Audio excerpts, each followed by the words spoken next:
তো একটা one product স্টোরের মেইন ফোকাসটা কোথায় থাকে? মেইন ফোকাসটা হচ্ছে ওই একটা প্রোডাক্টের মধ্যেই। ঠিক আছে? তো ওই একটা প্রোডাক্টের মধ্যে মেইন ফোকাস মানে কি? মানে হচ্ছে আপনি আপনার শপিফাই স্টোরের মধ্যে যতগুলো পেজই ক্রিয়েট করেন না কেন, প্রত্যেকটা পেজে যতগুলো সেকশন ক্রিয়েট করেন না কেন, প্রত্যেকটা সেকশনে আপনি হচ্ছে ঘুরে ফিরে ওই একটা প্রোডাক্টকে হাইলাইট করবেন। ওই একটা প্রোডাক্ট আপনার ক্লায়েন্ট কিনলে তার বেনিফিট কি হবে, তার প্রফিট কি হবে, এই প্রোডাক্টটার গুণাবলী কি কি, কতদিন থাকবে, এই জিনিসটা হচ্ছে আপনি বিভিন্নভাবে ইমেজ ব্যবহার করে, ভিডিও ব্যবহার করে আপনার ক্লায়েন্টের সামনে শো করার চেষ্টা করবেন।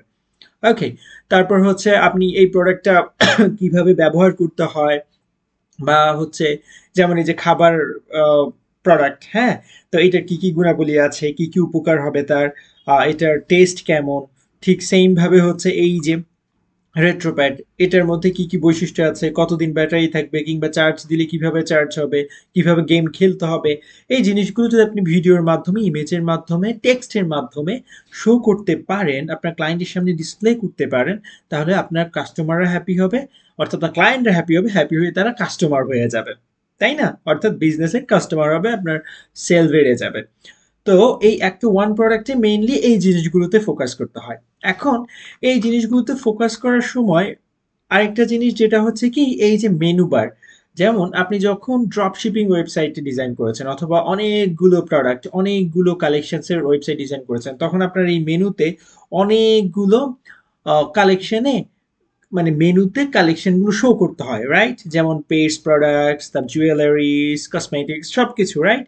কিন্তু ওয়ান প্রোডাক্ট স্টোরে কি করতে হবে? একটা ওয়ান প্রোডাক্ট স্টোরে মেইনলি একটা হোম বাটন থাকবে, অর্থাৎ কালেকশন হোম, একটা শপ নাও বাটন, অথবা আপনি চাইলে এটাকে চেঞ্জ করে ওই যে আপনার প্রোডাক্টের যে নামটা, যে ব্র্যান্ডটা, সেটা এখানে যে অপশনটা থাকবে, অর্থাৎ মেনুতে সে একটা অপশন হবে শুধুমাত্র আপনার প্রোডাক্ট পেজের অপশন, অনলি একটা প্রোডাক্ট পেজের অপশন, আর একটা কন্ট্যাক্ট আস দিতে পারেন।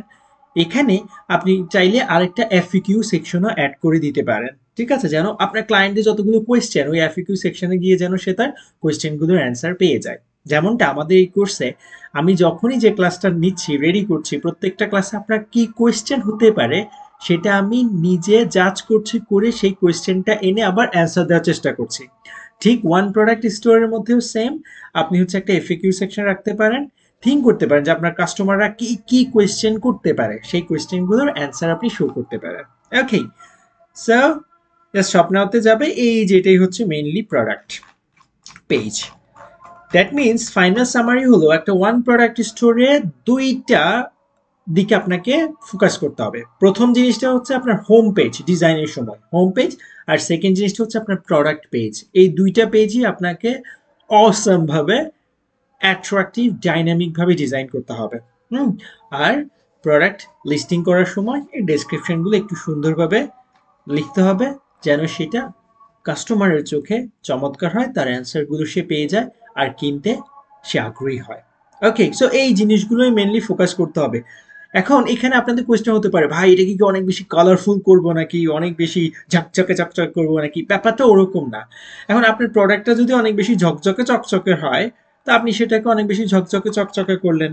যেটা হচ্ছে নর্মাল আপনার প্রোডাক্টটা, সেটাই বিক্রি করলেন। লাইক, এটুকু মাথায় রাখতে হবে যে প্রোডাক্টের উপর ডিপেন্ড করেই মূলত colour combination, fonts, logos, designing and everything আপনাকে সেট করতে হবে।